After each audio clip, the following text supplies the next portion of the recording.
પત્નીને ફોન કર્યો કે તને પિયર ગયા 10 દિવસ થઈ ગયા, તું તો મને યાદ જ નથી કરતી. મારી પત્ની કે હોતું હશે એવું કઈ? મને ચારે બાજુ તમે જ દેખાવ છો. તુવેરની દાળમાં, ચોખાના દાણામાં, ઘઉંના લોટમાં. સાલું મને તો આંચકો લાગ્યો. હું ધણી છું કે ધનેડું? એ હા ભાઈ હા, એ કાગડા બધે કાળા જ હોય. એ તારી વાત એકદમ હાચી હો ભાઈ. એ બીજી એક વાત કહું. એકવાર હું મારા હારે ગયો. સાસુમાએ 8 દિવસ સુધી પાલકની ભાજી ખવડાવી. એ 9મા દિવસે પૂછ્યું, એ જમાઈરા હું બનાવું? પછી તો મેં કહી દીધું, ખેતર બતાવી દો, એ હું જાતે ચરી લઈશ. ખરી ખરી કઈ તે તો. અરે હું હમણાં મારી પત્ની સાથે શાક માર્કેટમાં ગયો તે ઈ મને કહે 2 કિલો વટાણા લઉં. મેં કીધું લઈ લે, એમાં હું પૂછવાનું હોય? તો મને ઈ કે પૂછવું તો પડે ને, આ વટાણા ફોલવાના તો તમારે જ છે ને. વાહ. અરે બાયુની ક્યાં માંડો છો? આજકાલની પડજાઓ પણ જુઓ ની.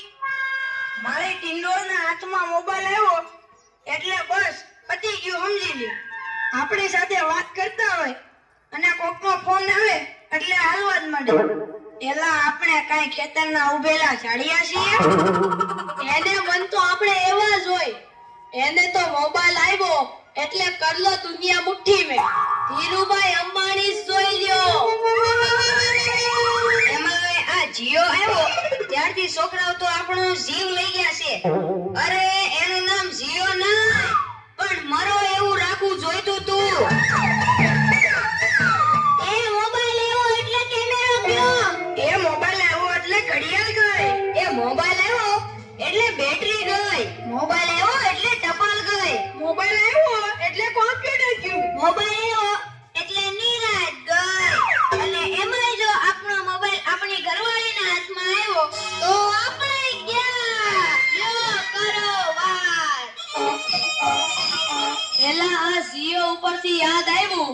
તમને ખબર છે હમણાં સુધી પછી પૈસા હાલતા હતા ઈ કોણે બંધ કરાવ્યા? ઈ ખબર છે તમને કોઈને? નથી ખબર ને? સરકારે બંધ કરાવ્યા. બીજું કોણ કરે? એ નહીં, ઈ પછી પૈસા એટલે પાવલી. ઈ પાવલી આ જીઓ વાળા મુકેશ અંબાણીએ બંધ કરાવી. હા, એ કેવી રીતે? જો હું કહું, મુકેશ અંબાણીના લગ્ન થતા હતા ઈ વખતે આ પાવલી એટલે ઘણા બધા પૈસા કહેવાય. તે ગોળ મારે ઘડીએ ને ઘડીએ કીધા કરે, પાણીની ચમચી ભરો ને મૂકો પાવલી. ગણપતિ પૂજન કરાવે ને કે મૂકો પાવલી.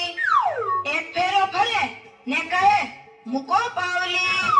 બીજો ફેરો ફરે અને કે મૂકો પાવલી. તેલા મુકેશને એટલી ખીચડી કે આખો દેશ મને મુકેશ અંબાણી કહે છે ને આ ગોળ મહારાજ મૂકો પાવલી કરે છે. મોટું થઈને આ પાવલી બંધ ન કરાવું તો મારું નામ મુકેશ અંબાણી નહીં. અને જુઓ એને બંધ કરાવી કે નહીં. અને ઈ મોબાઈલને કારણે છોકરા કાઈ બગડ્યા છે. જાણે મોબાઈલ જ એનો બાપ ને એની માં નો હોય. અને આપણા છોકરાની તો વાત જ ના થાય હો. એ વરસા મોકલો હોય તો તાબીર જઈને બેઠો હોય, અરડાના ડાટા કાઢી નાખી એવા હોય. કાલે મેં ઓયલા પહલાને કીધું કે તારો છોકરો પથ્થરના ઘા કરે છે, કોઈને વાગી જશે. પહલો મને કે ઈ મારો છોકરો નહીં, ઈ તો મારો ભાણિયો છે. મારો છોકરો તો તારા બૂટમાં પાણી ભરે જો.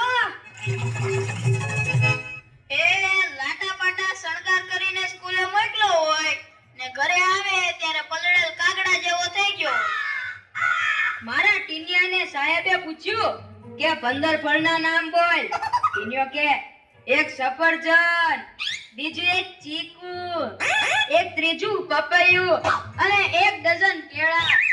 થઈ ગયા ને 15 ફળ. લ્યો કરો વાત. અરે આપણા છોકરાની વાત મૂકો તડકે, આપણી જ વાત કરો ને. ઘરે છોકરાનો જન્મ થાય એટલે એની માં કે નાક તો મારા જેવું છે, બાપો કે એની આંખો મારા જેવી છે, કાકો કે એના વાળ મારા જેવા છે, હો મામો કે હાસ્ય મારા જેવું છે. એ છોકરો મોટો થઈને જ્યારે ના કરવાનું કરે ત્યારે બધાય કે ખબર નહીં